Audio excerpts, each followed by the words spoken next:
छत्रपती संभाजीनगर जिल्ह्यातील अंगणवाडी प्रकरण आणि या प्रकरणी 9 कोटींच्या घोटाळ्याची चौकशी रखडली आहे। अनियमिततेची चौकशी ही 1.5 महिन्यांपासून रखडली असल्याचं वृत्त आहे। जिल्हाधिकारी यांच्या कार्यकाळात विशेषतः जिल्हाधिकारी सुवर्णा जाधव यांच्या कार्यकाळातला हा सगळा घोटाळा असल्याचा आरोप आहे।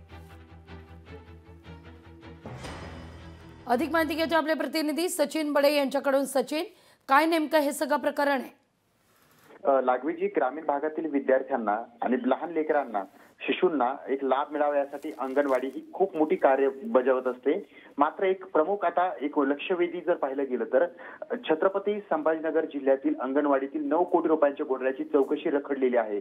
त्यामध्ये मग ती नळ योजना असेल, किचन सेट खरेदी असेल, कर्मचाऱ्यांची भरती व बीट बद्दल संदर्भातही यामध्ये महत्त्वाच्या मुद्द्यांना आता आग्रही धरलेला आहे। कारण तब्बल 9 कोटींची अनियमिततेची चौकशी 1.5 महिन्यांपासून रखडलेली आहे।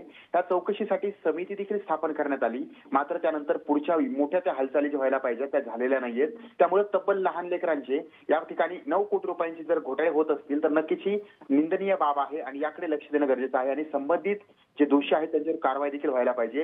यासाठी महिला आमदार अनुराधा चव्हाण यांनी देखील या घोटाळ्याबाबत सातत्याने प्रशासनाचं लक्ष वेधण्याचा प्रयत्न केला आणि त्यानंतर लोकशाही मराठीच्या माध्यमातून आता आपण हा प्रयत्न करतोय की घोटाळा झाल्याच्या नंतर ह्या घोटाळ्याची चौकशी व्हायला हवी, संबंधितांवर गुन्हा दाखल व्हायला हवे, त्यांच्यावर कारवाई व्हायला हवी आणि जी काही मुद्देमाल म्हणा किंवा जो काही घोटाळा झालाय तो घोटाळ्याची पूर्णपणे जी नुकसान भरपाई म्हणा किंवा जो घोटाळा झालेला आहे त्याची भरपाई जी आहे ती करून देण्यात यावी। लागवीजी अगदी सचिन, धन्यवाद तुम्ही दिलेल्या सविस्तर माहिती करता।